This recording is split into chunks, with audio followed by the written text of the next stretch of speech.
Ik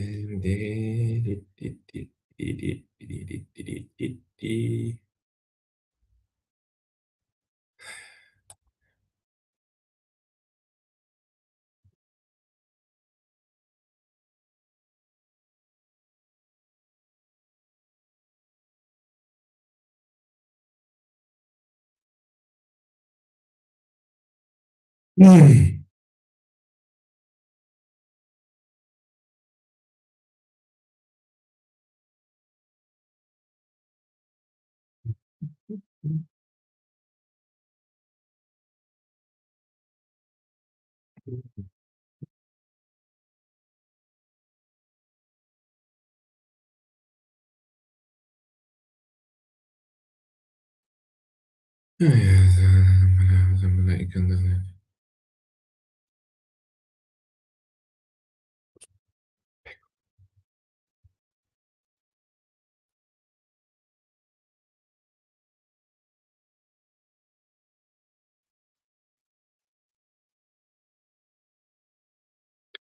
Oh Gott, ich kann das nicht in den Becken, verstehst?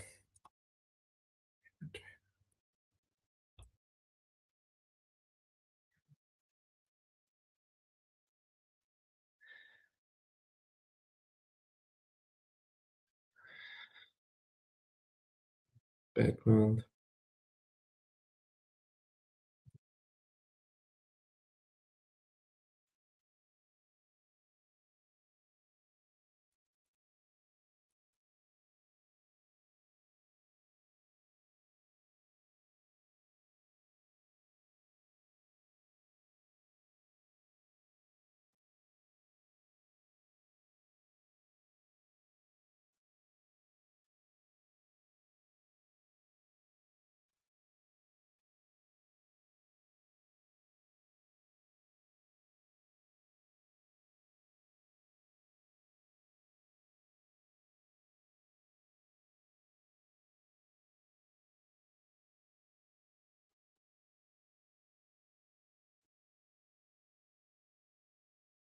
Things. Things.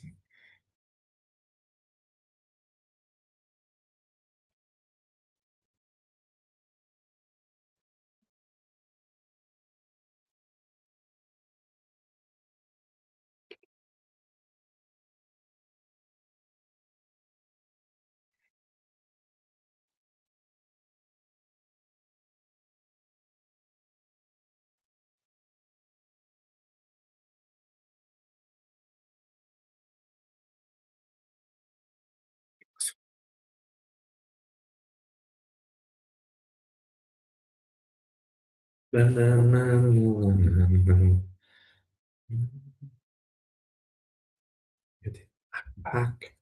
Kann das nicht. Ja, so, nicht stressen.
Edit profile picture.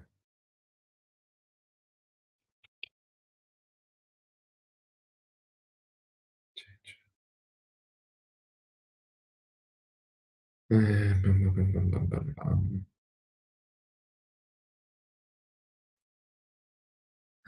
Prova.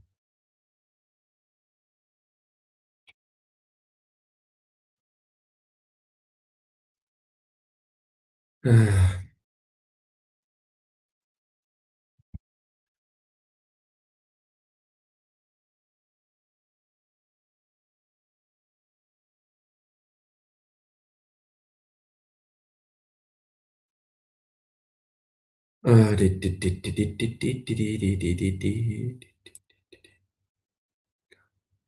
kann das.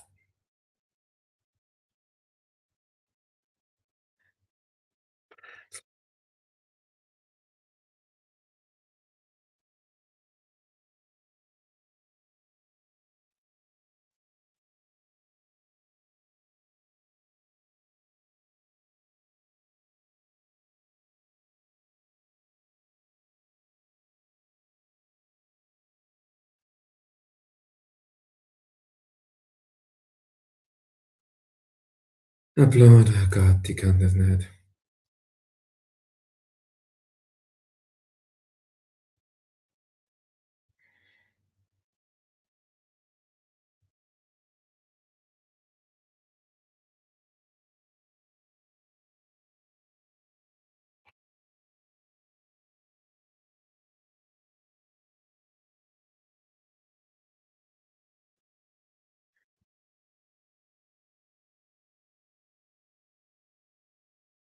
Hm.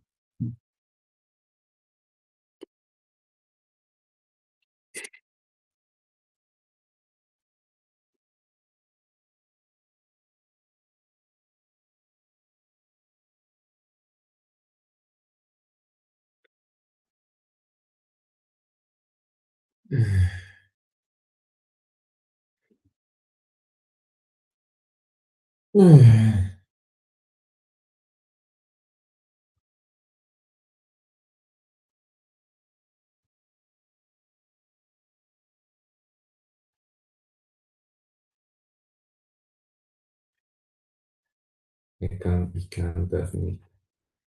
Ich kann das nicht, ich kann das nicht. Verstehst du? Ich kann das nicht.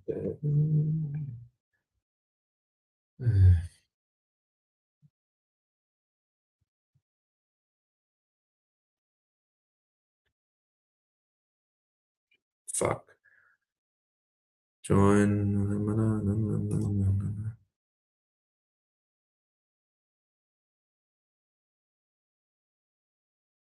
Copy. Fuck. Edit copy. Kann das nicht.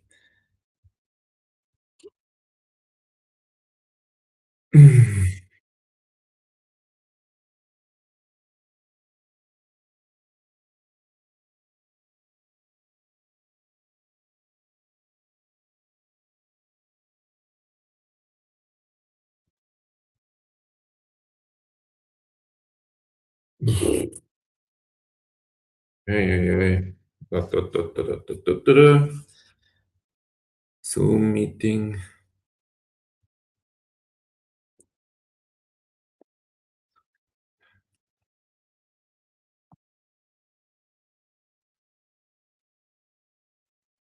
Come.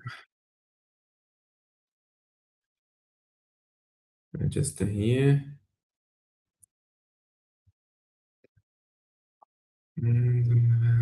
Theory.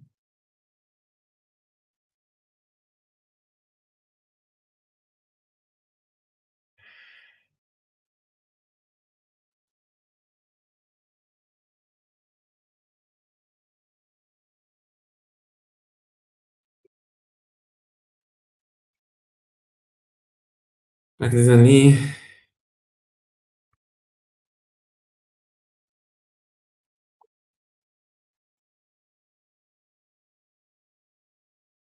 Gerne.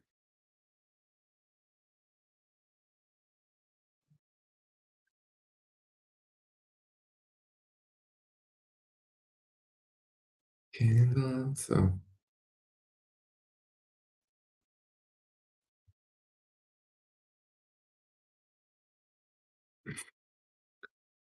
Kann das nicht.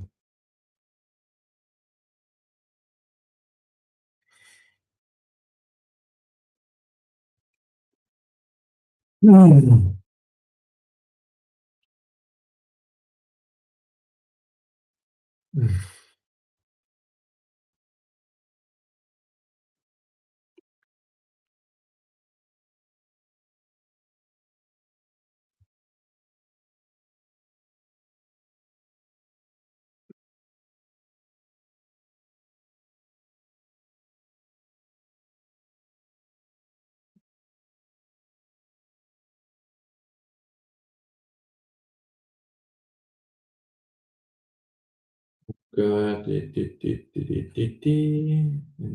Da,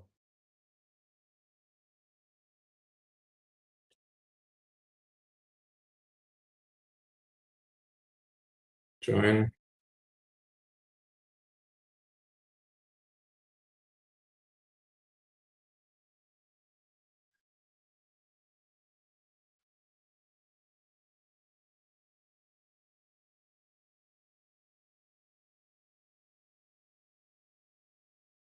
Bam, bam, bam, bam, bam, bam, bam. Mit.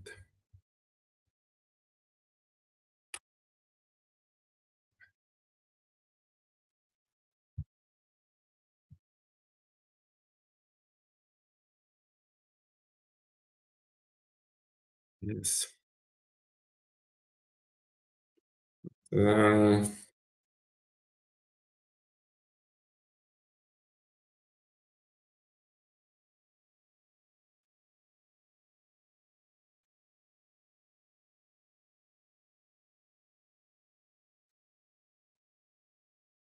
continue.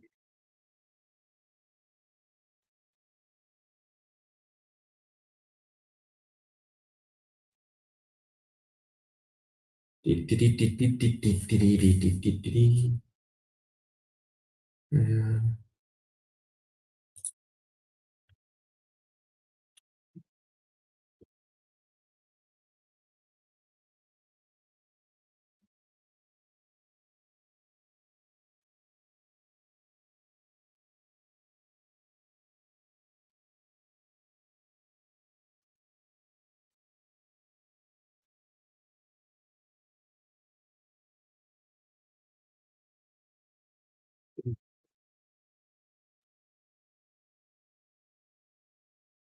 Di, di, di, di, di, di, di, di, di, di, di.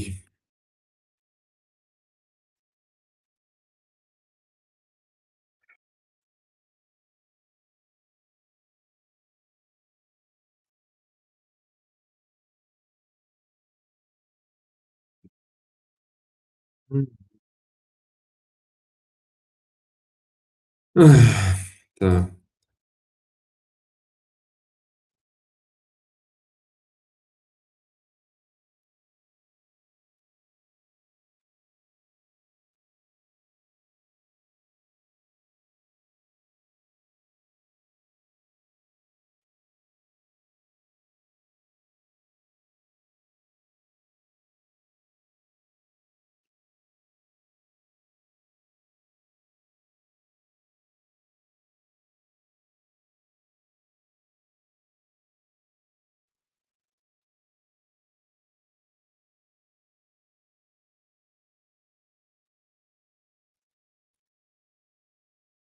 Ähm,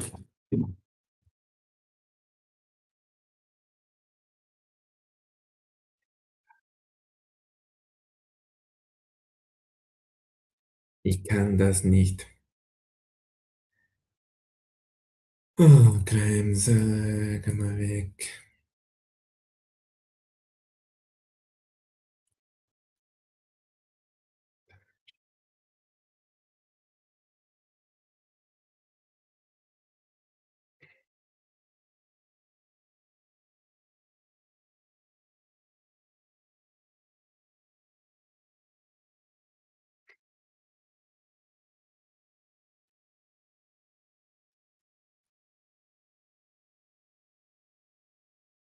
Yeah, fuck me, fuck me, fuck me, fuck me. Mhm.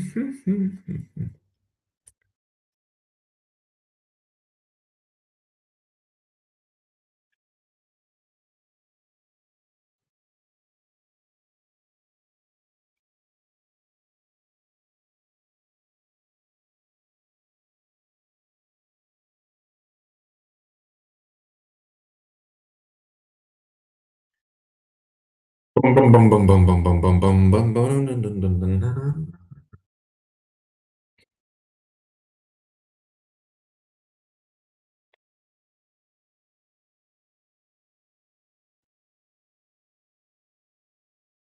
Screenshot.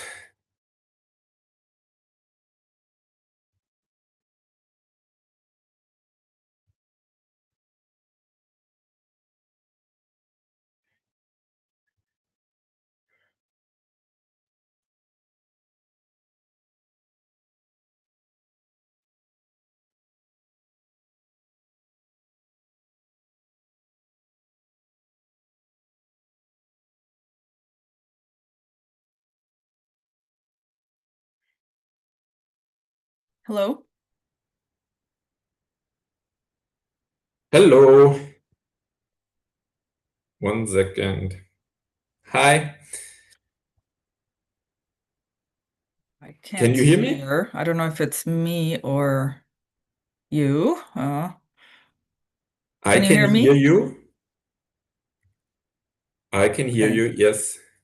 But let Maybe me my audio, no, it is picking me up. no, no, I can hear you. You should be able to hear me as well. Hmm.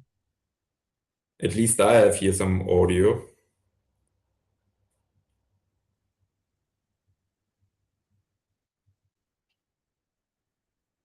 So test. It's a matter monitor it's working.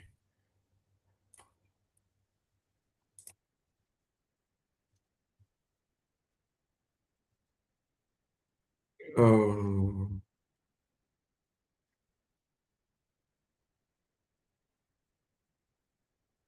let me check something.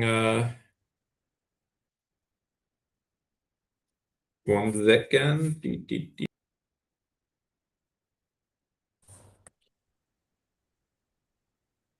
On this one, Okay, maybe I'll try to can you hear join me from now? my phone as well. I'll see if that makes a difference.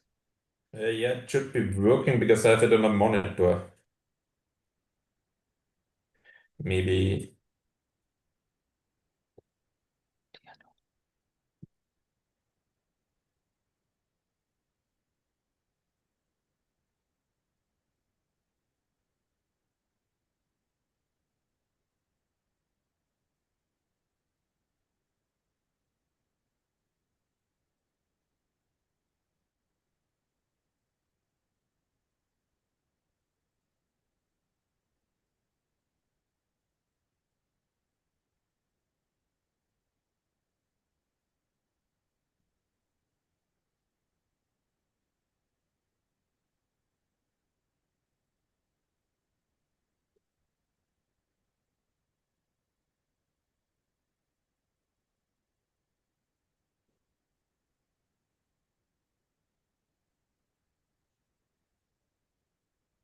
Hmm. Maybe I unplug. Could you speak again? Test 1, 2, Oh, 3. ah, there we go. Sounds good. Are we good on background? Do I need to change anything? Oops. You can if you want, whatever you prefer. I'm flexible on that. Okay, then maybe I'll just leave it. All right, good. I'll be right back. Give me a minute No since problem. we're good. Yeah. I'm glad we had that moment 10 minutes out. So, Yeah, that's good. yeah. Hi, Daniela.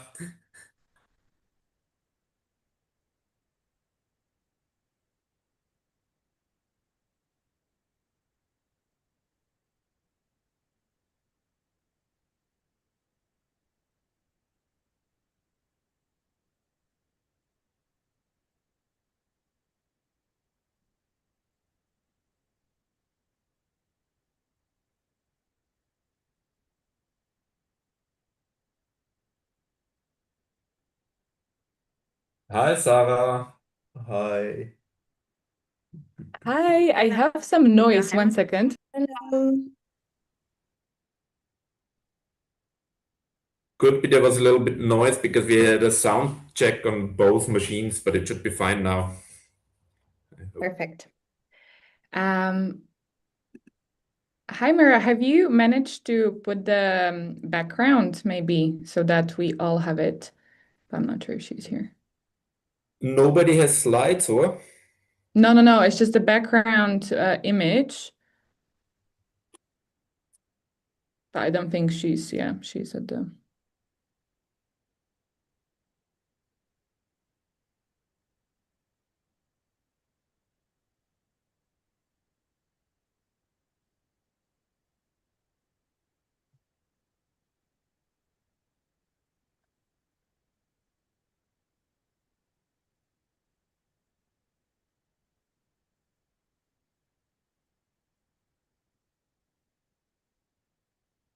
Should I make the spotlight for all of them in the beginning, or you want to first make a quickly intro solo? No, you can make it for all of us. And if anything, Daniela will make the intro. Okay. Hi, Myra. Hello. Is there any way that you can put the background? Can you tell me again when or where I find it? Was it in one of the emails? Yes, I can send you a new one. So you're just gonna have it one sec. And one sec. Yeah, you should have it. I just sent it.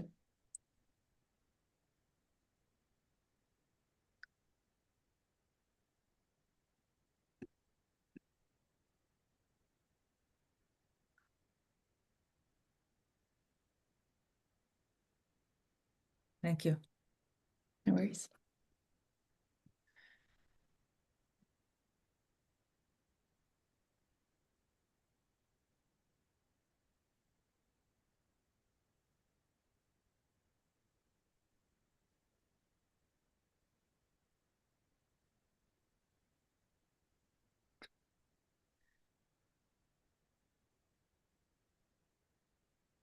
Oops.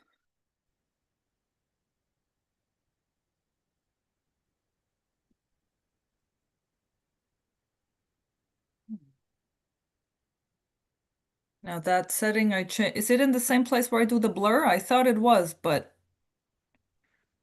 where do I add it in Zoom?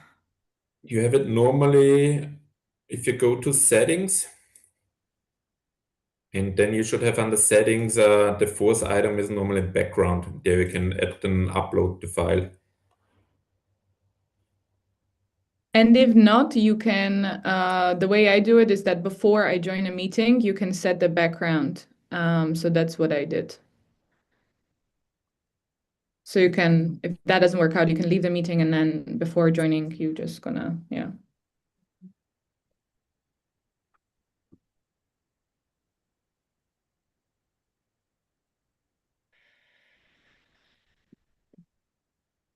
Okay.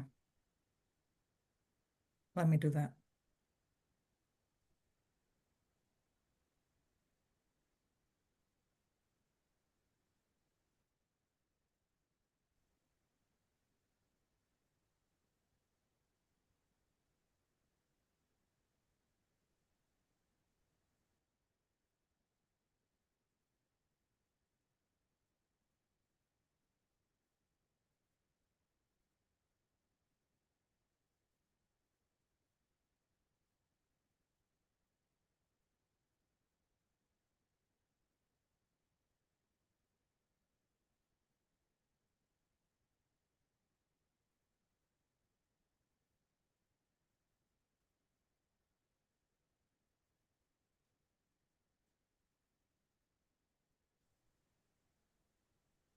Hi, Hans.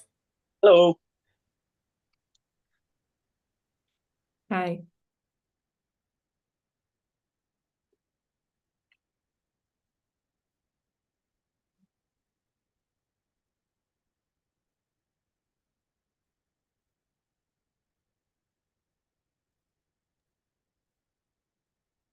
Yeah, Walter, if you maybe see Moira in the waiting room, I'm not sure if she's already here. She's not in the waiting room.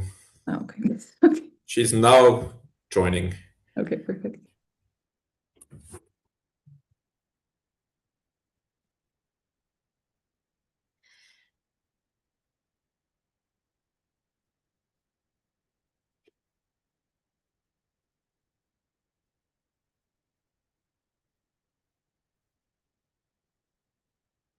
Hi, Erich. Okay, I'm back. That's good.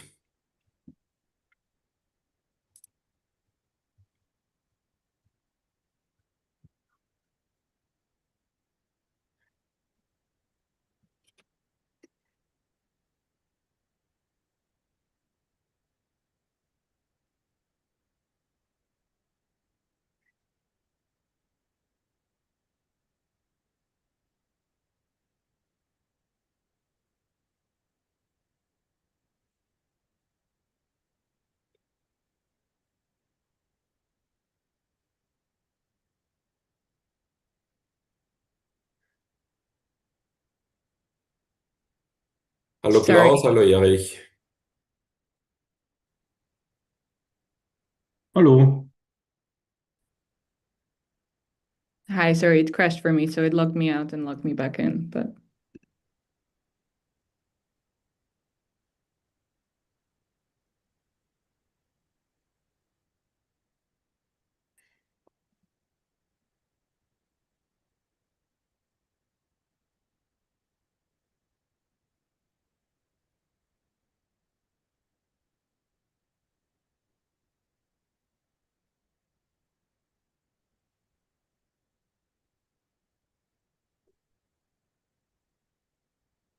So it's 2 o'clock, so we just wait a few more minutes, or?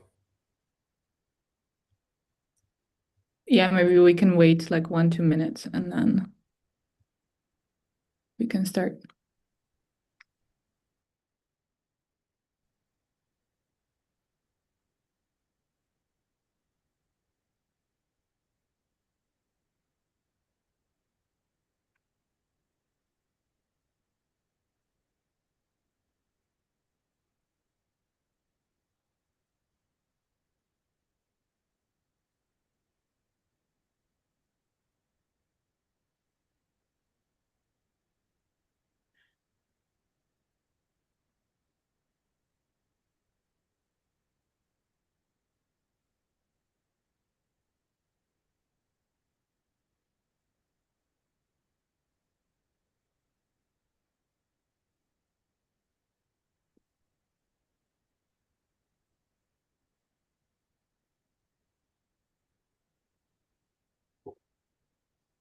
Should have some background waiting music. Well, it's Yeah. like on the telephone line.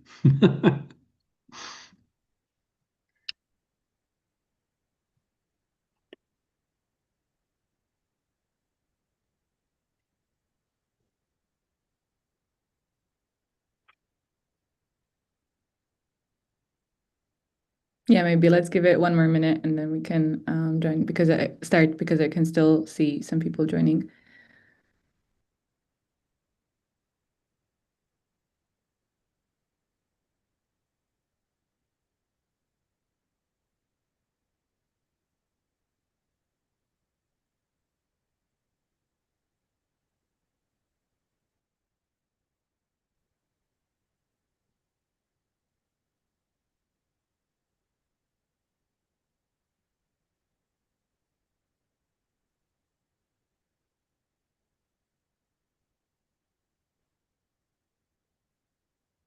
Okay, maybe let's Daniela, I will just give the word to you.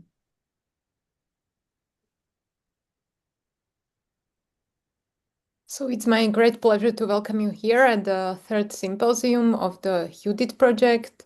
For those that are not entirely familiar with the UDIT project, we focus on digital humanism, and digital humanism requires that technologies are in the service of human welfare, both of individual and societal level. And that's why we are here, because what we are currently observing is quite a disservice. And it's to the children and young adults who are acting in online environments. And we can see that social media and chatbots with generative artificial intelligence are amongst the most obvious culprits when it comes to online harm. And let me say that this is the part of the most vulnerable population. So it's quite bad that this is happening.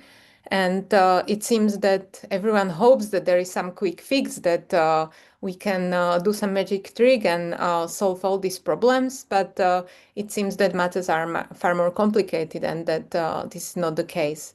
So today we will discuss these very important matters with our excellent speakers.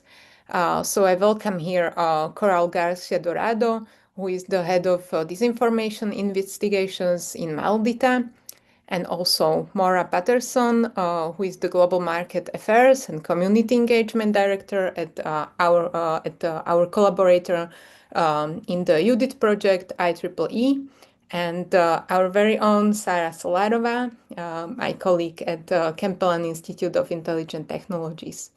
So let me start with the first question, which I'd like to address to Sara and Coral. So we've seen that in the past few months, the debates are revolving around one such quick fix, namely a ban for children. And of course, to the extent that you are willing to tell us, do you think that this is a solution that that can work, that you welcome, or do you have any reservations?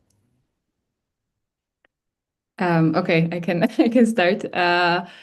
So personally, I mean, I think we're all here because we care about children and we care about providing a safe environment to them. Obviously, like there are many legal frameworks that strive for a safe physical environment, and this is why we're talking about it here because a lot of their everyday life turned into online environments. And obviously, like we would be naive to think that there are no risks and no exploitation that is happening online. But I personally believe that a ban is not going to be a solution. It sounds like an intervention paper, but I don't think that intervention will actually be actionable and will be proven effective. If the reasoning is the neuroscience and the development of the brain, the cutoff at 16 years old is not going to solve a lot because we know from neuroscience research that the prefrontal cortex matures well into mid-20s. So if anything, the cutoff should be probably at the age of 25. We also know that the peak of the vulnerability window when teens seek riskier behaviors and they're prone to specific awards and feedbacks from their peers doesn't stop at 16. If anything, it peaks between 15 to 18 years old.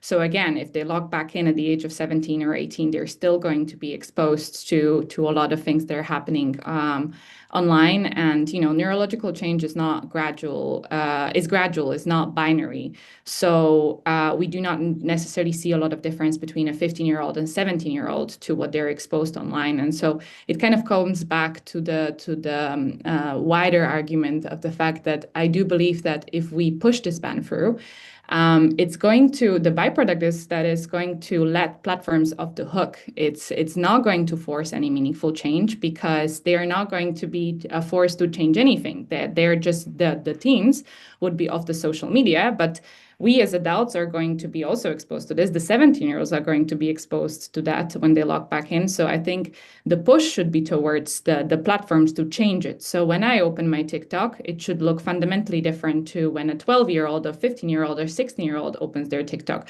Not just the interface, but the functionalities. They should not be locked into rabbit holes so quickly. After watching 2 videos, their entire feed is not supposed to change based on that topic so quickly. For example, the pathways should be very different. Maybe we should, look at how quickly they can drift to certain topics. How well can they report? Maybe there should be stronger parental supervision. But again, like a blanket ban, generally, I do think that blanket bans do not work. Maybe name me a blanket ban that has worked 100%. So yeah, that is my stance on it. Thank you. What about you, Coral? Yeah, well, first of all, thank you so much for the invitation. Well, in Spain, as you might know already, the Spanish government announced on the month of last February, a package of measures to defend digital rights on social media, including a ban on access for minors under 16, but also the penalization of algorithm manipulation and the amplification of illegal content, criminal liability on digital platform executives, etc. So at Maldita Foundation, we have spent many years investigating the role of the platform. As you might know, we are part of the Code of Conduct on Disinformation. Before it was the Code of Practice.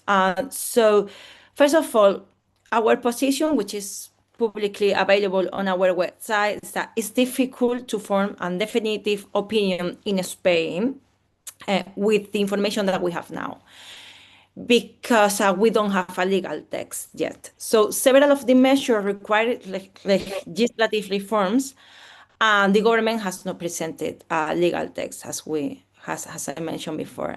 So it's essential to understand the scope and the effectiveness of these reforms to have and then it has to go to the parliament and be approved. So we still have a long way. But it's necessary to clarify, for our opinion, what types of platforms would they be considered social networks, and therefore affected by the measure that they are discussing now. Whether it includes this called by the European legislation considers very large platforms due to the number of users, but also what will happen with other, let's say, forums like Reddit or Discord, for example, or any other messaging applications. And then regarding the ban under 16, we think the danger is in the details, so we need to know. The debate is not unique in Spain. A similar ban has been in effect in Australia, but also France, the United Kingdom are in discussion, and recently Greece. So in all of these countries, the justification offered by the proponents is very similar, and they do this comparison between what the law already prohibits to minors, such as the alcohol or the tobacco, or preventing them to enter in 30 establishments, like the betting shops, for example. So there is a fundamental discussion about the extent to which social media platforms are comparable, these products, the tobacco, the alcohol, in terms of the harm they use. And so there is a big debate there. The Prime Minister, when announcing this measure, said that his aim is not to have check boxes for the age, but real barriers. So here we also see a problem, which is a measure intended to protect minors cannot be de facto become the end of online anonymity or a mechanism for state control through the platforms. And also, nor can platforms alone can guarantee compliance if this leads to collect and process of the sensitive data for minors, especially for minors. So it's important to consider that banning access to certain networks also don't end up in platforms such as Roblox, for example. So there is a huge discussion there. This is the current situation in Spain. This is our position, but as mentioned, we still need to see these legal texts. Thank you, excellent. I'd like to ask Moira a question. So you do really intriguing work at IEEE. So can you tell us a bit about what does age-appropriate design mean technically? What are like the things that can be realistically done? And perhaps also what would a platform like perhaps TikTok or Instagram, Facebook, look like if it were genuinely built for instance, a 13-year-old, rather than just kind of restricting what a 13-year-old can see? Thank you, Daniela, and thank you for the comments already. First, I'd like to thank the Kempelen Institute for the invitation to speak here, and also acknowledge the cooperation that IEEE has had on the Digital Humanism project. And in fact, I think there's a good complementarity between your research and dissemination work, including the webinar today, and IEEE standardization contribution to that project. And one of the thoughts, and I kind of heard that already in the responses, but one of the values that comes out in the digital humanism work that the consortium is working on is also social inclusion. And I think from what we just heard, social inclusion of children is maybe being lost in this debate. Right? So it is important today that we do, talk about that. We have standardization work in this space, and a lot of our communities that have developed this work really look at the foundation of the United Nations CRC, the Convention on the Rights of the Child, as the foundation. And that has also been reaffirmed in the last few years to apply to the digital environment. So the rights of children, rights to inclusion, rights to information, rights to education, and to participation are all affirmed in a way there through the General Comment 25. And so that work has been reflected in a lot of standardization work or, that boundary as an approach. And so taking that as a basis, of course, then the question about age appropriate, what does that look like, comes into play. And so one of the ways that we started working in this space was conducting some case studies with organizations that build online platforms and online services for children. And we got a lot of great examples from them on how they thoughtfully and, really with methodologies looking at rights and developmental aspects, how they translate technical solutions to match that. And so some examples are there can be nudges that, nudge children or anyone online towards taking breaks. There can be curfews. There can be, data protection practices are very important. And I think, what the requirements are legally set out in different jurisdictions. But where the standards come in is really in also enabling and articulating the processes for how to achieve that. So the data protection processes for children or data requirements for children are different, but in the standards you can really outline that. So other items are when there is concerning behavior, directing them to resources, and other things like that. Turning off certain features that may have, lead to more addictive behaviors.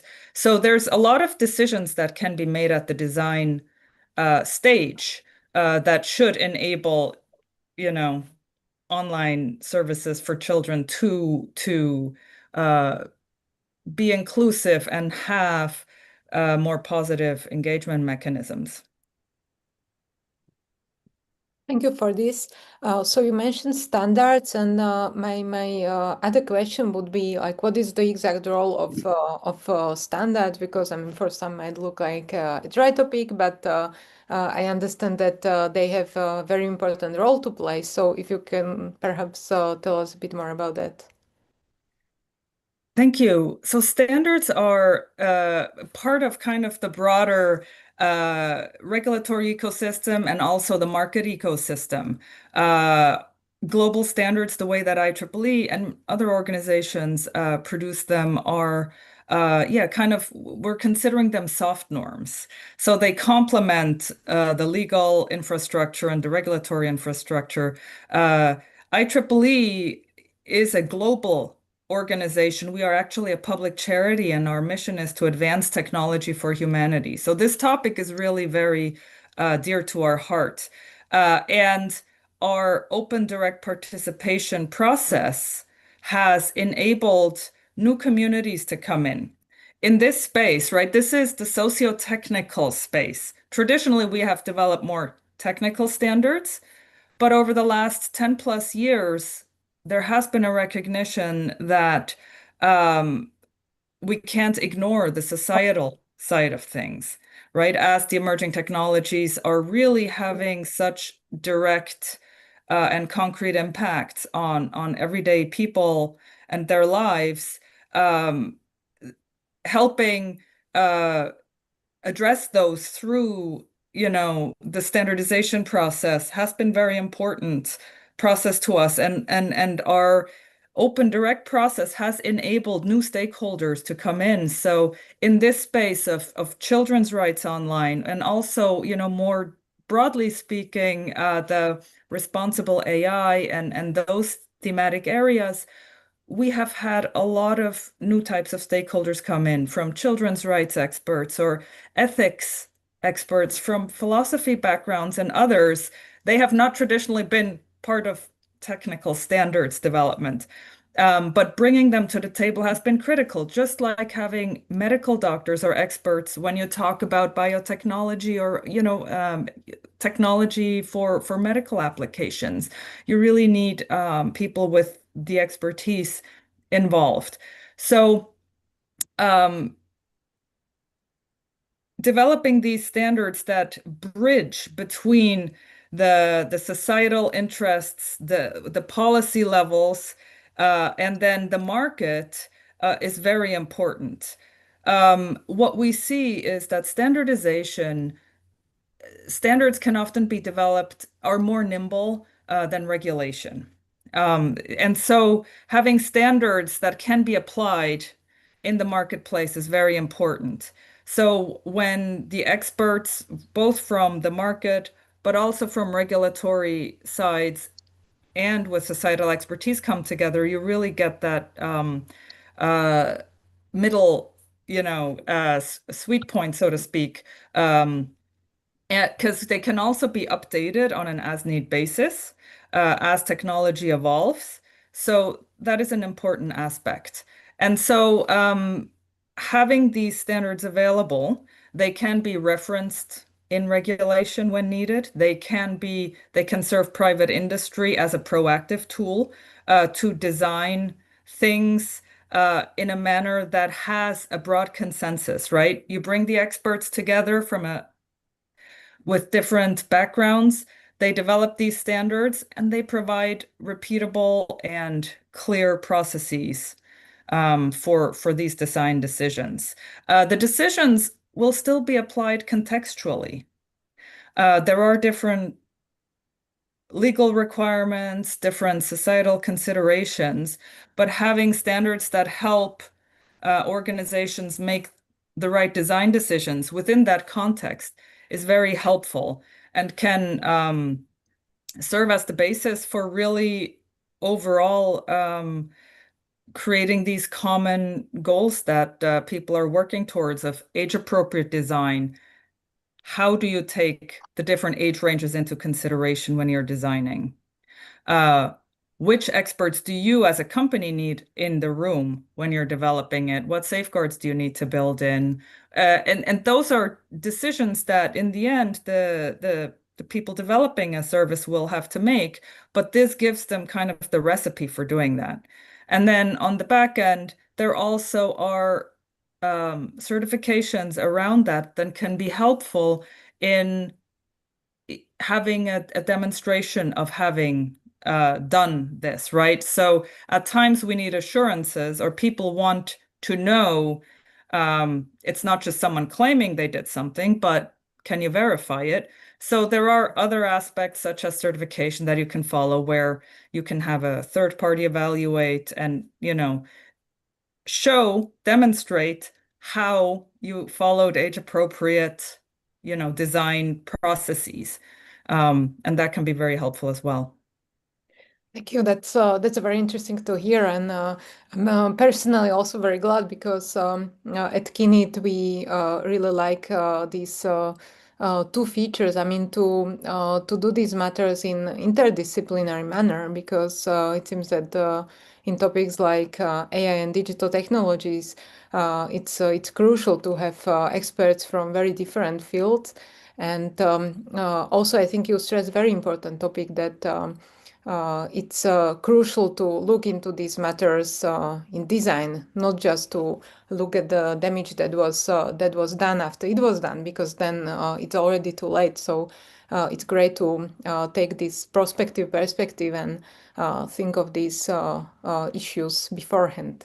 Now, speaking of the damage that was already done, Coral, your investigation found quite horrible things. So you found that AI-generated sexualized content that was targeting minors was operating openly on TikTok. Can you tell us more about this project and what exactly were these findings? Sure. Let me share the link through it's here, through the chat, so anyone can read it. So yeah, we published this investigation in December 2025. It's called Predators on TikTok, a goldmine for pedophiles, and it's composed of 6 articles, so it's a big investigation. But the main article, as you mentioned, is focused on AI-generated child sexual content on TikTok and the gateway to child pornography. So we explain all the process since we find an account that promotes these AI-generated child sexual videos through the final step of pedophiles selling content on social platforms such as Telegram. So at Maldita, we analyze in this first article 20 TikTok accounts that post videos created with artificial intelligence of sexualized girls and teenagers as well. So the generated minors mostly were wearing bikinis or school uniforms, and this kind of tight clothing. And several accounts has mentioned redirect that user to other websites, selling child pornography created with artificial intelligence, but also real pornography. So we found very different kind of content, all with the same purpose. And in the comments, people leave comment and they understand each other. There is a whole language there, easy to understand if you want to. I mean, at the beginning, maybe you're a bit lost, but easy to understand. And has mentioned that they send us to We Finish in Telegram account. So in these accounts has mentioned violate TikTok's ban on accounts that sexualize minors with AI-generated content. So we reported 15 accounts to TikTok, just denouncing the videos to the buttons that TikTok provides to users. And after 3 days, the accounts were still available. So just to mention, in Spain, sexual content created with AI involving minors can be considered child pornography and punished with prison sentences. And then other article that we published, we also found a lot of users reusing images uploaded by girls and teenagers. So they just steal the images and they use it with the purpose of attracting these pedophiles. No, they try to attract each other all the time. And we also found subscriptions, TikTok subscriptions. So accounts having this subscription, so any money with this selling this content. So this was another article that we published and is there in the link I sent. And also we try to prove how is the inside a pedophile's algorithm. So what we found is that the platform repeatedly recommend content sexualized minors. Once you start with these images, you will receive more and more images with the same sexualized content. and we prove it with an account. We call it Pepe. So it was our persona created for an investigation. And in this section of For You, we found this video. And according to the Digital Services Act, TikTok must assess whether its features pose risks to minors. Also requires platforms to remove illegal content, but they are also responsible for doing it if they are aware that the risks of if illegal. And finally, we published two more articles. How child pornography is a click away. So we find comments promoting Telegram channels, as mentioned at the beginning, and then we finish in those Telegram channels receiving this content. So basically, to wrap up, TikTok's rules prohibit accounts focus on AI images of youth sexualized poses. And the 15 accounts that we reported accumulated thousands of followers. We contacted as well psychologists that mentioned that this AI-generated content can also reinforce consumption patterns in people with this harmful interest in minors, and of course, and then affecting minors, of course. So, yeah. Thank you.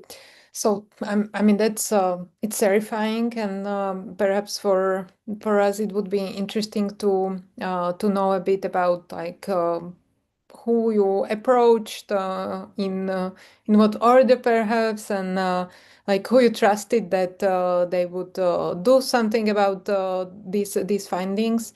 You already mentioned reporting, but maybe also for other people in the audience, it could be interesting to hear like if you find something as terrifying as this, like what do you do next? Yeah, so let me explain you how we proceed with this investigation. So we collected the accounts and we started talking with this kind of people. So has the first time we received this kind of illegal content and real content, we just called the police and we went to the police office and talked to them, and after the end of the investigation, we gave them a pen drive with all the information we had, with all the TikTok accounts, the profiles, all the explanations, how everything guided back to them. So they were know from the beginning, but then at the end they received all the material. That was the first thing. In the meantime, and it's also worth it to mention, because as you can know how horrible this can be, we worked at the same time we were investigation, we worked together with a psychologist, all the team. So because as mentioned, we received very, very hard images. So we have been working with a psychologist during the whole process. And that's important to say. And also as part of the investigation, as you mentioned, we reported these accounts to TikTok by the time we were doing the investigation. And at the end, we also have been talking with TikTok. As mentioned, we are here, we're a non-profit foundation, and our aim is to protect minors as well. We have a main focus on disinformation and fighting disinformation, but also we are part of the code of practice. So our aim is to protect users and to have a safer internet. So if our experience can serve to improve anything, we are here to do that. Can you tell us also a bit more about the impact of this research, and also maybe stress for all of the people in the audience why it's really necessary to do this? Yeah, it has a great impact on the media, all the media and society, because of the, I mean, of the topic. No, it's a big topic also in Spain. As you mentioned at the very beginning, there is a big discussion there. And we are seeing how AI-generated content are affecting minors and teenagers. So yeah, it had a great impact regarding the media impact, but also what was great is that the Spanish government, the Prime Minister in February announced that the Council of Ministers would invoke the Article 8 of the organic law for the Public Prosecutor's Office to request an investigation into the crimes that X, Meta, and TikTok might be committing through the creation of and dissemination of this child pornography using their AI. So they are there still because it was announced in February. So this is all what we know. But also our investigation was cited many times in the report prepared by a group of experts in order to provide the public prosecutor's office all the information needed. So yeah, we're happy that it serves to try to see. Let's see how this goes, because I has said this is something that happened in February. We don't know yet how this will finish, but yeah. Thank you. Now I have a question for Sarah. At KINID, within the auditology project, Sarah did some very interesting work. So can you tell us a bit about that? So you ran an algorithmic audit on TikTok, and you found that it profiles minors for commercial targeting. And this way you found a gap in the DSA. So maybe tell us why did you focus on profiling, and why does it matter when we talk about children's safety?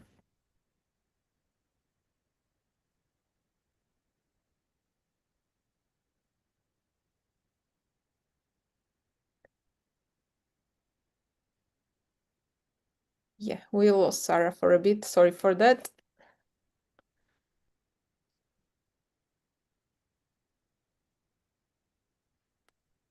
I think I'll just give it a second, and if she's not back, then we'll continue discussing and get back to this question.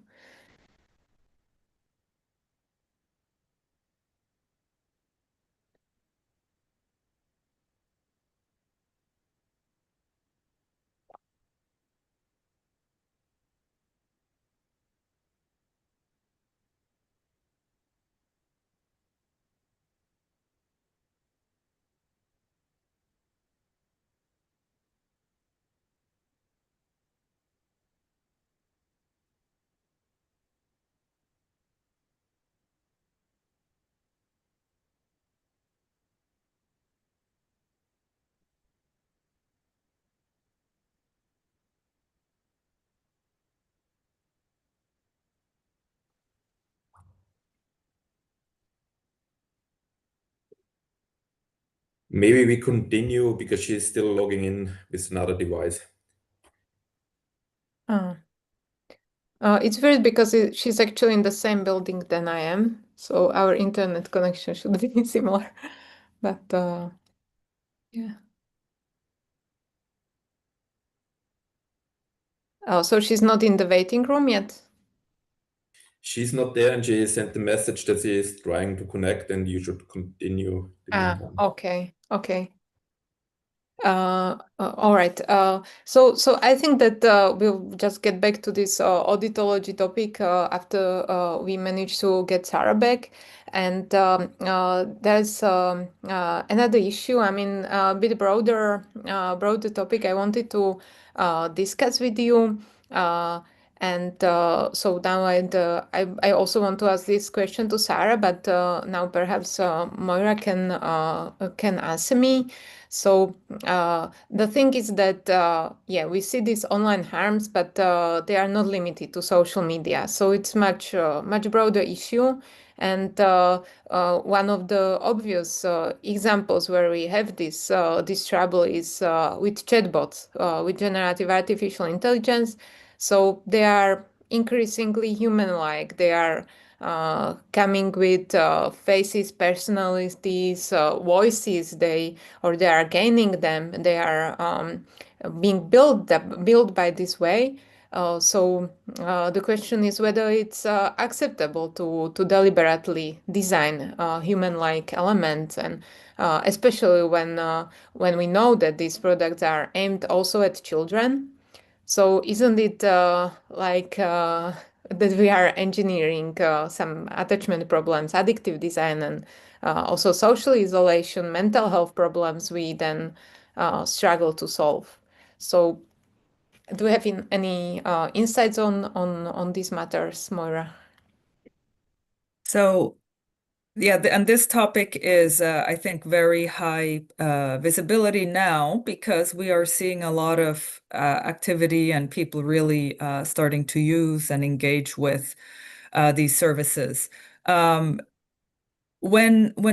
IEEE started its initial community in the AI ethics space, which was ethically aligned design, and it started over 10 years ago, they created a big picture overview of some of the ethical challenges that experts were anticipating in this space.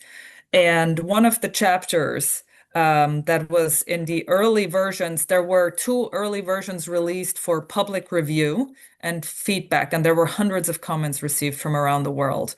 And one of the topics that was featured almost 10 years ago, in that was affective computing, is what it was called there. But yes, it's about, right, developing computer systems that seem affective, to have an affect, emotional connections. And they raised a lot of those concerns in that chapter. And out of that, in fact, came several standards projects. And there have been 2 standards developed that look at that and that look at how to avoid those challenges that you outlined. From over attachment or manipulation, right? They talk about what practices you should follow, that you need transparency, that you're communicating with a machine, or the other features like that. But to make it clear, and for children, to also have it in age-appropriate language and ways of showing that, right? Because that is an extra layer. But so, I'm happy to know that there are, in fact, standards that are giving the guidance of how you can avoid some of these risks and pitfalls when developing, affective computing. And I think the newer term they use in the standard is emulated empathy. But yeah, it's knowing that the machine you're interacting with is emulating empathy. It's not human empathy. And so, yes, the good news is there are standards that really do help with very concrete steps and concrete advice of the things you need to think about when you develop these. Yeah, do you think that it can actually be done? Because sometimes people know they know that they are actually dealing with AI system, but still this illusion works for them. Even people that actually understand how the details of AI works. I even remember reading an article about your mind being hacked by ChatGPT, where this was written by someone that actually understood what's happening there, and still the effect was there. So it seems that even if people know, it's very difficult to shed this illusion if this so what we call anthropomorphization, so ascribing human properties to inanimate objects. So this design is very, very anthropomorphic, and then it seems that it's very difficult to not feel the illusion, not to be impacted by it. But maybe now, maybe at the end, because I want to return to the question what can be done positively, what are practical recommendations, but maybe at least in relation to to these chatbots. Maybe you can tell us at least some like what are these standards that you think that can help here? Like how to break this illusion for the users.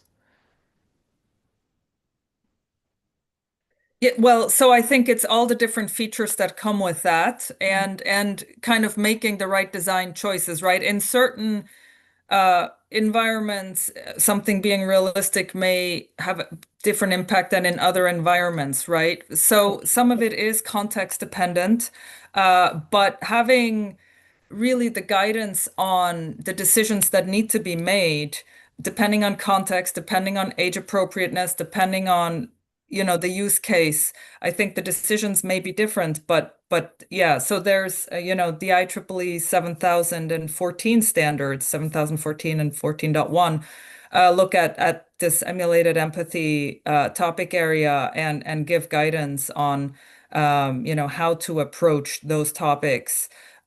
So, and yeah, I mean, those are the most topical that I can think of for this topic.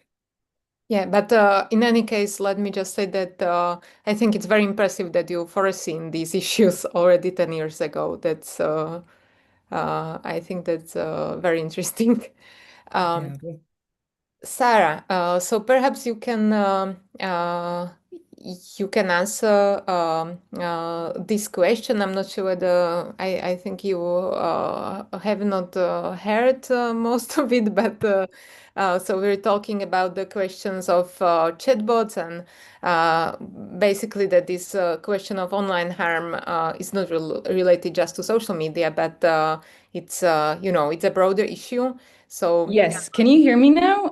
Maybe you I can give can. me a thumbs up because I'm not Yeah. sure what is wrong with my internet connection. We're in the same building with Daniela, Yeah. but I'm not sure what is going on. So if it fails again, just come to this room and Is it working? yeah, I mean I can hear you now. We can hear you. Can you hear us? Okay, perfect. Okay. I can, okay, well, you can hear me. Okay, I will just keep talking and hopefully it will restart. But yeah, clearly we have different internet connection on the fifth floor than on the seventh.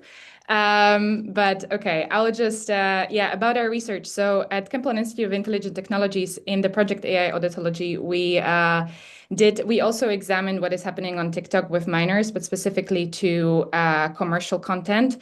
And as you know, I'm not sure how many of you are in the European Union, but we have the Digital Service Act that Coral also mentioned, and that is meaning to kind of safeguard the safe online environment for children. And one of the provisions specifically talks about the fact that children should not be profiled when it comes to commercial content delivery and advertisements.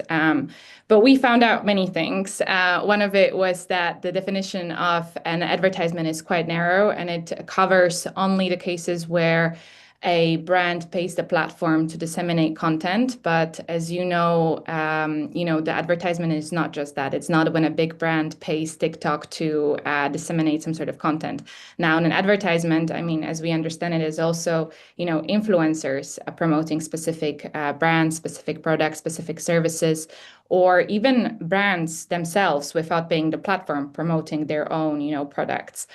But that, believe it or not, is not defined in the regulation. And so what we did, and this is what we develop in-house, it's like kind of a solution to understand what is happening on platforms because, and this is what we call model-based algorithmic auditing. And just to kind of break it down is, many people when they talk about, big social media platforms or algorithmic systems, they talk of black boxes that even, you kind of interact with the system, something happens inside, and then you see a video or then you see some sort of content. And even researchers or engineers, they often do not understand what is happening because the systems, they're not static. They kind of develop on their own. They learn. They have all of these different mechanisms that help them kind of, have dynamic processes. And so one of the ways to understand it, and this is kind of our claim within the AI Auditology project, is that in order to study these systems, we have to study them behaviorally. And this means that this is what we did in this particular study, that we did a paired sock puppet auditing, meaning that we created simulated accounts that are their main purpose is to simulate a behavior of specific personas. So for example, we were trying to understand whether minors are targeted with profile advertising, right? So what we did is that we designed series of bots or multiple bots that were acting as 16-year-olds or 17-year-olds teenagers on TikTok. They were seeded with specific interests. So for example, there was one 16-year-old boy who was interested in fitness or in gaming or in beauty content.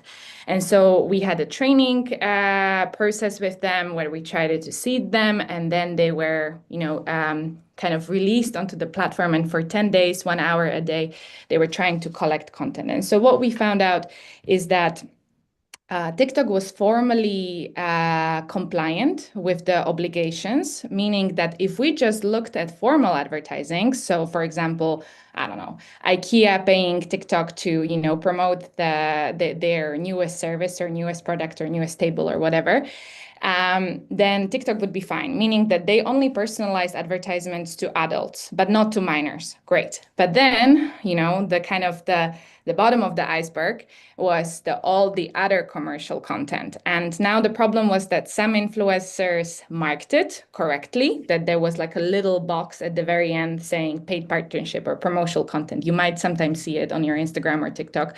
But most of the content was not like that. And so we uncovered that when it came to that content, actually, minors were profiled 5 to 8 times more than adults, meaning that if you are a 16-year-old girl who is interested in beauty content, then after 10 days of being on TikTok, actually, you were targeted with 5 to 8 times more on beauty-related advertisements than a 21-year-old would.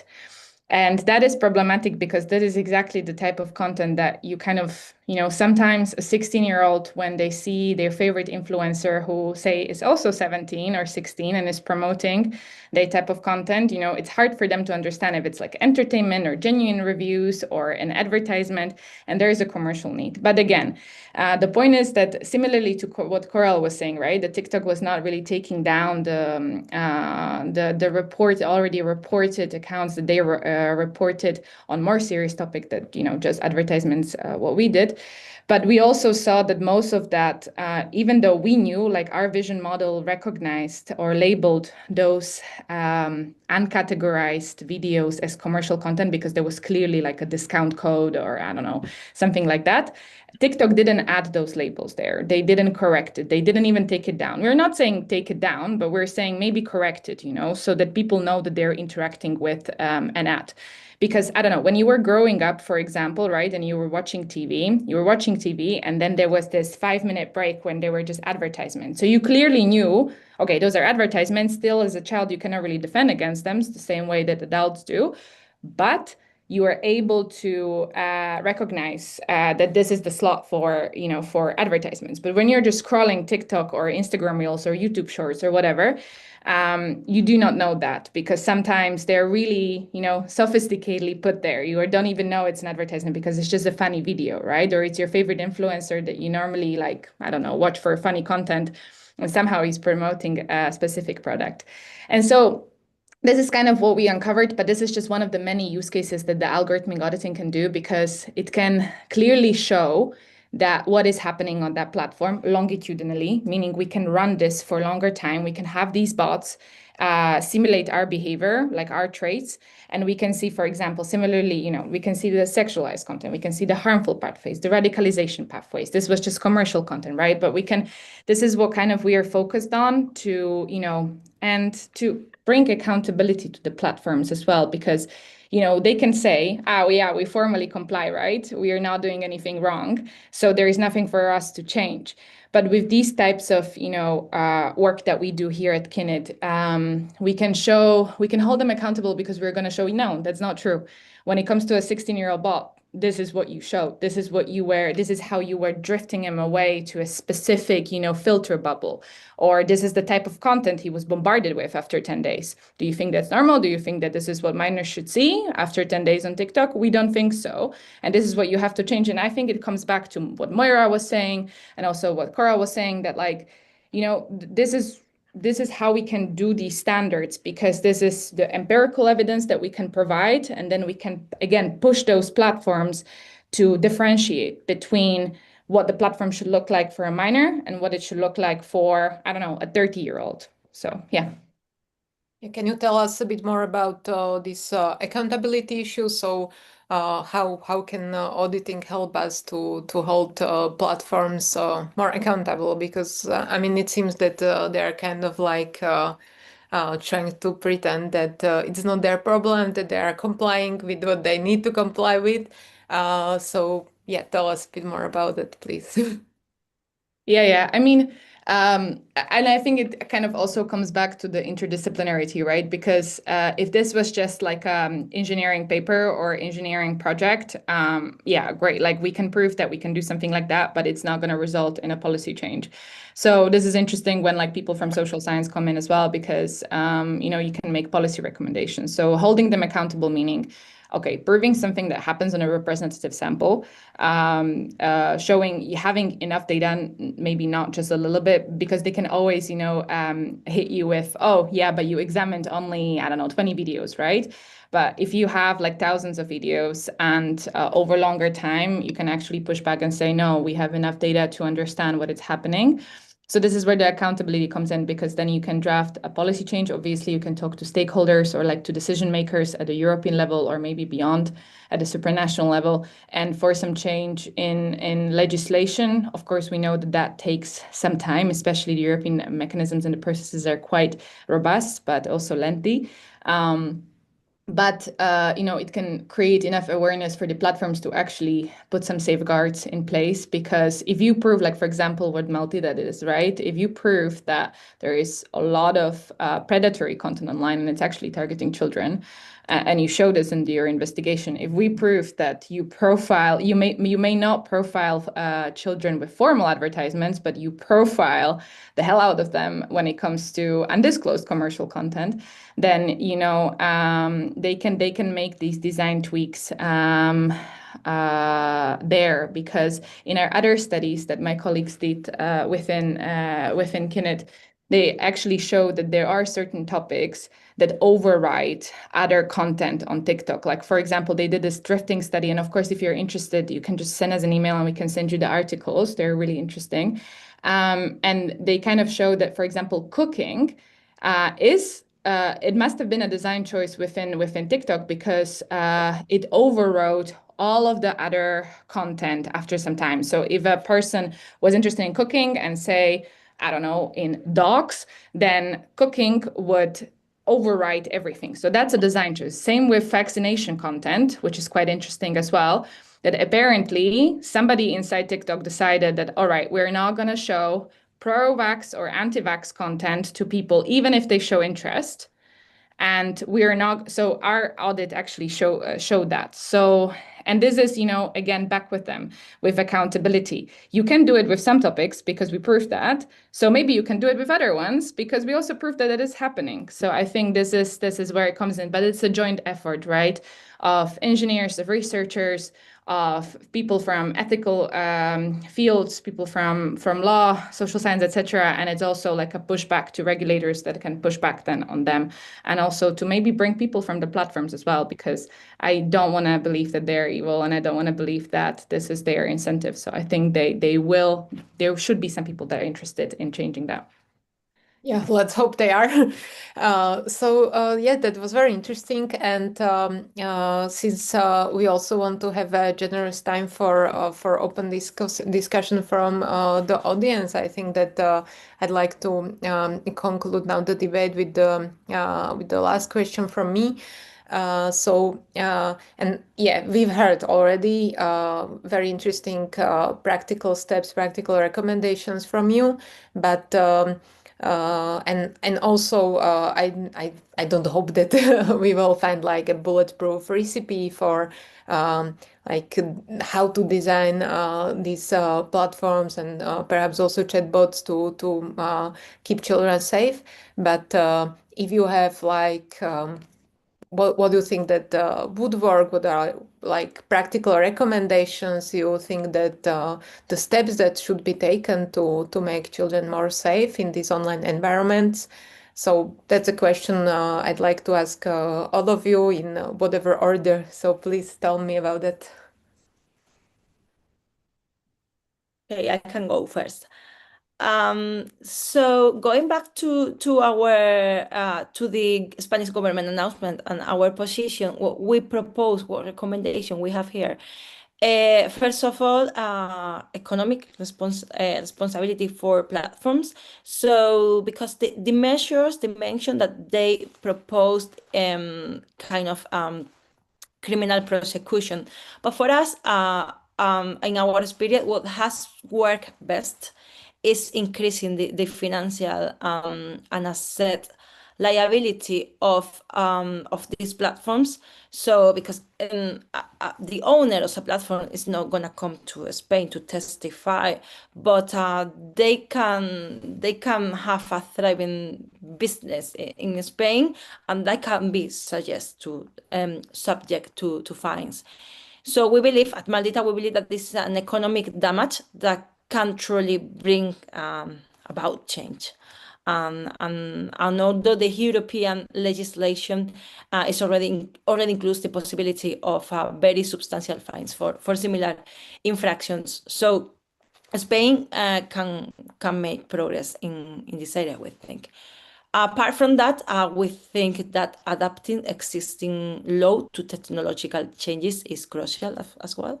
So some of our recent investigation and research makes it clear that major platforms like TikTok have a problem with child sexualization content, and that they are either unable or unwilling to address this problem. So in this content, clarifying the legal definition of the crime can be of possessing and distributing this material, this child pornography, could be a good idea to adapt it to the new format in which it's produced, and including as well the generation of AI content using for this purpose. In any case, what we think is that any reform must be inspired by defense of the rights to freedom of expression and to receive truthful information. For us, this is very important. So complying with the Article 20 of the Spanish constitutions. So it must not only defend these rights, but also clearly explain to the public why these actions, and again, also against disinformation and in favor of accountability for large platforms, are beneficial to the enjoyment of these rights, and seek the broadest possible consensus to implement them as well. Thank you. So Moira and Sarah, your thoughts on the matter? I can go, given that my internet is lagging again. Yeah, okay. Okay, perfect. Yeah, I think one of the concrete design choices that I would, maybe slow down the kind of rabbit hole effect that is happening for children. Like again, what we see, and I see it even with myself, when I am on Instagram or on TikTok, the moment I express interest in a specific topic, like my entire, kind of the grid on Instagram that many of you might know, if you want to just explore different topics, or even on TikTok, it learns so quickly things about you that almost every second or third video that you scroll is immediately in alignment with the interest that you expressed. And I think it's particularly dangerous when you are 14 or 13 and you are trying, I don't know, you, for example, follow a political topic, right? That you just want to, and the thing is that it's become previously, you would have to like the video or you would have to comment on it or share it. Now it's enough if you just watch it. Or it's not even like, for me, it happened that I didn't even watch the actual video. I just watched someone repost on their story of the video because I was intrigued because it was a bit anti-Semitic. And I was like, okay, what is this about? And then my grid just started, popping or producing like more and more anti-Semitic content, which was scary. And I think if you're 14 and obviously you cannot distinguish that, then that is a problem. So I think just slowing down that learning pattern, and I know it's technically possible. So slowing that down for children, I mean, generally for everybody, but specifically for children. And having like these safeguards in place that, for example, not allowing a child to talk for 8 hours continuously with an LLM, like with ChatGPT or Claude or whoever. Because yeah, it's dangerous. Or like not letting a kid be scrolling for 3 hours or 2 hours again with no stop on the internet, because there was actually research done that was trying to understand how do you exit that loop. And it's only when somebody calls you, or if you have a physical need, like for example to go to the toilet, or you're hungry, or you need to drink water. Otherwise it's really, really difficult to stop scrolling. So, things like that to kind of like freeze your app or do something like that. So like concrete design choices that will make it a bit more difficult for kids to fall into those addictive patterns. And yeah, to consider if infinite scroll is something that we really want to have and need to have as a society. I think generally for everybody, it's not great. So that would be mostly for me. But again, like, any app should look fundamentally different upon opening to people who are young or their prefrontal cortex is still maturing, and to us adults, but like really, really different, like less functionalities, less infinite scrolling, and just different design. Thank you. Moira? Yeah, and to add to that, so the comment about the learning, I think data protection again comes in very importantly, and actually one of the aspects is also giving people agency. People online generally, we are subject to the terms of the service providers. There is a really interesting work on machine readable privacy terms that actually was just standardized, and there's a community working on continuing to promote that to enable people, individuals, to also be able to offer terms online. That would be, helping shift the balance in a different direction, right? So that I think is really important work, and I can put a link in for that standard so you can see it. Again, I think the design choices, the idea of the design choices is really important, and in different countries, jurisdictions, etc., there may be different legal requirements, but our goal is to enable, to educate, to help create the tools so that people, organizations, have the means to do things in a way that is age appropriate, that includes safety features as needed, as desired, in contextual manners. So there are a lot of standards in this space. And one other item I want to mention in this is a new innovative approach also that we have been working on with the OECD and AI Commons and UNESCO and others, which is a global challenge on trust in the age of AI. And it covers a number of themes, but it is looking at trustworthy methodologies, which is also the decision and recommendations behind the scenes, trustworthy information ecosystems. And what we try to do there is to incentivize kind of global intelligence, kind of crowdsourcing good ideas. And the call for ideas is actually still open. for anyone around the world to send in their proposals, and we are then looking to we're actually looking to allow as many as possible to go to prototype, because our goal is to help surface good ideas that can, solve these problems.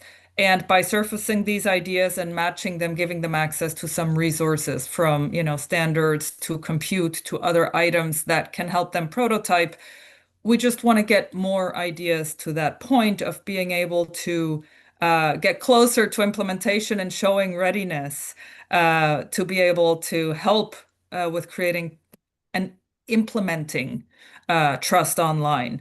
Again, this also, age-appropriate solutions apply in this as well. But we are looking at kind of innovative new ways of engaging and bringing the expertise together to be able to support this broader ecosystem. I'll put a link in as well in case anyone is interested or has great ideas they want to submit. Please do. Indeed, we are quite interested in the issue of trust in digital humanism.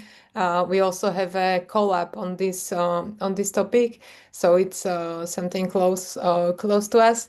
And also, it's important that you mentioned human agency as being very, very crucial. That's also something that resonates with us in the project. So yes, please, yeah, thank us. I see some link now. So all right, so I think that now is good. Now is a good time to open the general discussion. So, people in the audience, if you have any question, please raise your hand, or else, if your microphone isn't working or some other reason, you can also write the question in the chat. And of course, thank you for the discussion so far. I think it was very enlightening.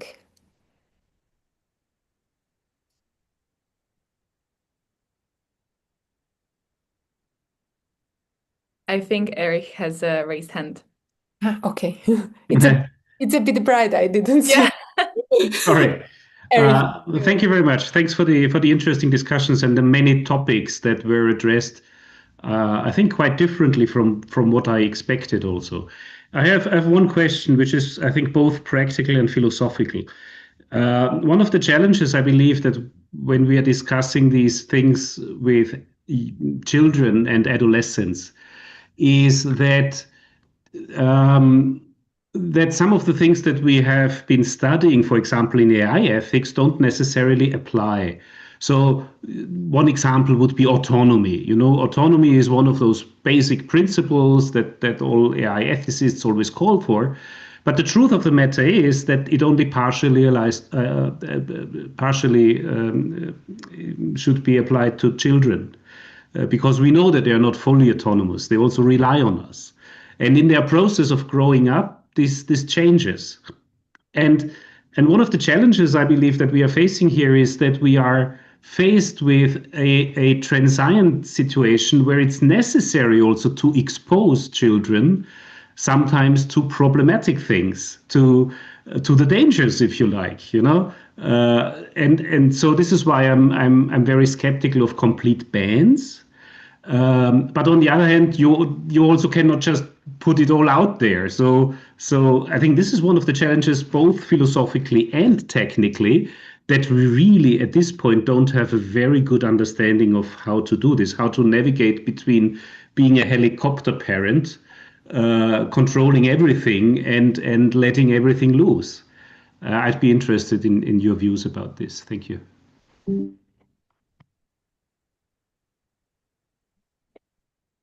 so I think that if the question is like for all of you, then whoever feels like they want to respond can do that. I mean, I of course agree with Eric, right? That I think, yeah, there has to be some sort of reasonable exposure, because you cannot shield children from anything and then expect them to know how to protect themselves against this when they, are 17 or 18, if the blanket ban were to be fully implemented. And also, I think it kind of erodes trust, right? Because if you ban something, and we know from Australia that kids are overriding the ban heavily. Like they are finding ways to override that ban, and they're still going on the platforms. And if they're not going on the banned platforms, they're going to the platforms that are regulated, because even the people, especially like there are many critics of like European legislative frameworks in general, that we have too many or whatnot, but actually those are regulating only the very large online platforms that have more than 45 million users monthly. And so if those are banned, kids are going to go to, for example, Telegram, which we know that one is unregulated. It doesn't fall under the very large online platform, and they're going to be exposed to even more things. So again, and I think, when they're going to be eventually exposed to that, they will probably not tell their parents then or their teachers that they are exposed to that type of content. And what can they do? Like, how can they defend themselves against it? They will deal with that on their own. And we as a society will, again, I think, kind of fail on strengthening those bonds, actually fostering that communication and creating that space where kids can talk to their parents or whoever else about what they see online, because we all see very different things on our feeds. And so it's important to talk about it, because otherwise we're never going to prepare them. So yes, and I think, but I agree with Eric that like, obviously they should not now be met with like pornographic materials at 8 a.m. when they log onto their TikTok account. That is again onto the platforms to make sure that they're not displaying it, and make sure that their algorithms are not pushing these kids towards these pathways. And again, I am a strong believer that we need to push these platforms like a bit, against the wall, and kind of force them to review what is within their systems, and how can they change it, because they can. Do we have more comments? Yeah, if I may add, so this is, of course, where age-appropriate design comes in, right? Fundamentally, that is the idea. The idea is to enable the design of online services to be age appropriate. And the standard does, acknowledge different age groups, right? So this evolution over time. Um, uh, Again, the communities that have developed these standards have taken the UNCRC and the children's rights as the foundation and meeting those rights. And so that has been, I think, aligned with what you said as well, of allowing levels of inclusion and protecting the rights, while there is a need for protection. And of course, there are some issues that are really examples of also that are, illegal content. And there it's important to have safety by design and prevent that content, and especially also with AI serving as a accelerator of that, there really needs to be technical protections against that. So for example, there is also a safety by design standard to prevent the creation of CSAM and other such materials in generative AI that is in development. It's in final stages. So that is an important topic that needs to be addressed. But that is also the other topic of really enabling access with age appropriate staging, or different features. Methodologies exist, and it will be good to have them used more broadly. One of the things also, one of the advantages with these standards is when we had the age appropriate design standard, there were a lot of European stakeholders, but also others, and it's a global standard. But in fact, in Europe, there was a localization was developed that takes into consideration local considerations a bit more and adds more local references. Because in the end, one of the things also acknowledged is that, we need global practices and best practices, but especially on societal topics, there are also, in the end, the implementation does have to meet local and regional needs as well. And so being able to take that into consideration is very important. And that's been another aspect I think that needs to be considered, because in the end, right, it's the local contextual networks is where people are grounded, and enabling that is important. Okay, so we have a series of interesting questions in the chat. So you can see here this longer comment. I will read the part that relates to questions, and I think that you can cherry pick if you want to comment on some parts of this longer question. So what is the most practical design change a platform can make today to protect a child's safety without ruining their user experience? So this question of clash between safety and having like good experience using these platforms or AI systems. In what ways can a play-based design approach empower children to navigate their digital environment safely, ensuring that safety awareness is integrated with respect to their digital autonomy? For instance, teaching kids about online safety through games and play. And how do children currently perceive digital safety, also in relation to their digital habits? And what are the tensions between the safety standards defined by stakeholders and the children's desire for independent digital exploration? So if you want to comment on some parts of this longer question, please do. I'm not gonna answer just a concrete question maybe, but just a broad perception that we had. So sometimes the problem, maybe the children or the minors in TikTok, according to our investigation, maybe they don't know what is happening with their images. Maybe they won't know in the future what I mean. But the problem is that bad actors, these people are pretending to be minors, so they go to do what they think, so they think they are acting, they are interacting with another minor instead of an adult. So this is one of the main problems that we see here. So it's not also a minor receiving pornography, they don't receive anything. It's how bad actors, how predators are using their images in order to attract another predators, to change materials, to sell materials, to whatever. And then, of course, they can be more. They can be also victim if they interact and they send whatever.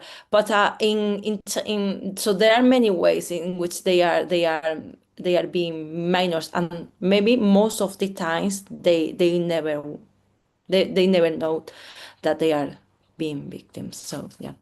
Yeah, I think you are right that when, for instance, some children post these videos of them dancing or something like that, I think that ending up on some pedophile networks is not what they think that will happen to their video. And we also seen the scandal with Grok, where people just uploaded basically normal images, and still we've seen that they can be misused this way to create even pornographic images. Exactly. Yeah.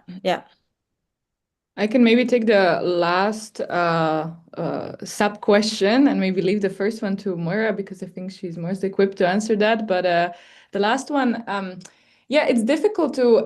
Well, thank you for, by the way, all of the questions. They're super interesting. I even copied them, so I want to think about them a bit later. But yeah, for the last one, I think it's difficult to, kind of define what is an independent digital exploration. Because, for example, we had students here, I think a month ago, high school students, and we were presenting our research to them specifically on these advertisements, and I was kind of talking to them about how their brain processes advertisements.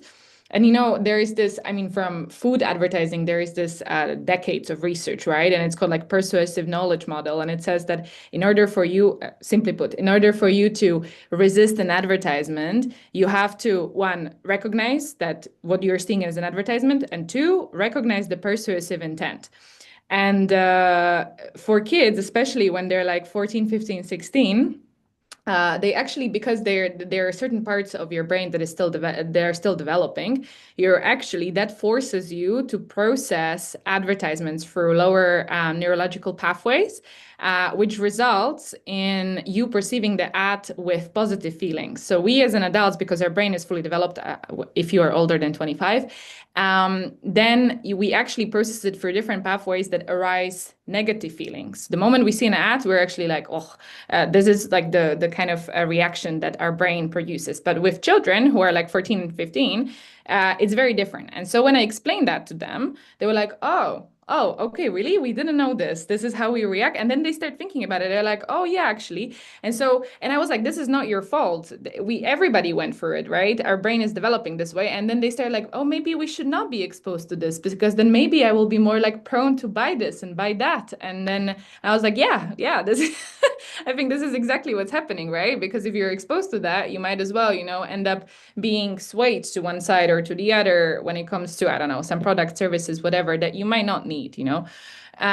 So again, when it comes to the independent digital exploration, how independent it should be, and is it something that is really needed? It's the same, when certain movies, like they have this like 18 circle, whatever, because there is explicit content or things like that. So we kind of make these sort of signs, and we used to with food. We have food regulation as well. So like, it's just that we kind of display it, and we don't let 5-year-old watch, pornographic content normally. But when you're 25, you can do it on your own.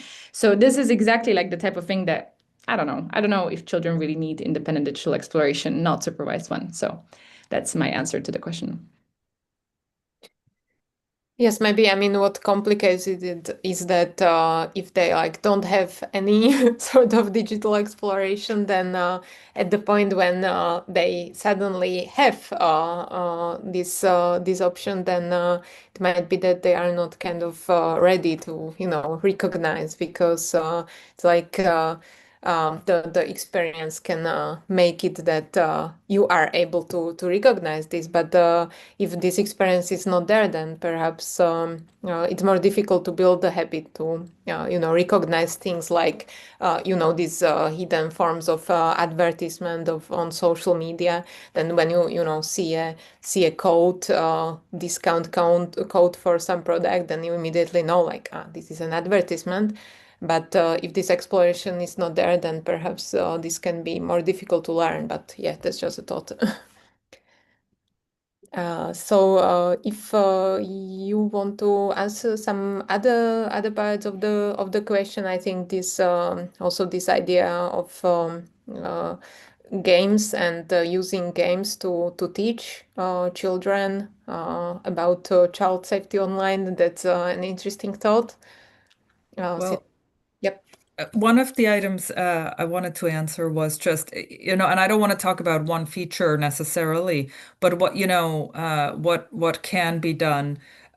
One of the things also that is an important part of the design process is really having the right stakeholders and expertise involved, and kind of accountability within an organization, making it your priority, right? I mean, it has to be an organizational priority. So in the age-appropriate design standard, there is a whole section on kind of who you need involved, right? You need somebody at a high managerial level who champions this. You need somebody who has children's expertise, like child development expertise and those types of things. So ensuring that you get those important aspects in place, I think, is a really important part, because again, things are contextual. So, I don't want to give a blanket answer, but putting the right pieces in place to make the right to make good decisions, right, with what you're trying to achieve, and then having the accountability internally and having processes in place to then also, evolve and address challenges over time, but really putting accountability and a team in place with key understanding and knowledge is important, I think. So I do want to stress that as an important strategy.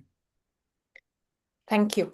Do we have some more thoughts or some more questions?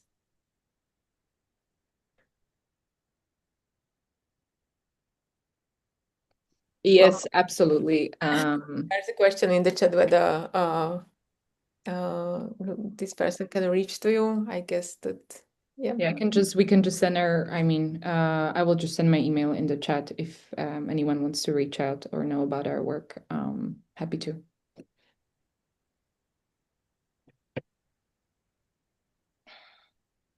I think we have time for one last question if someone has any.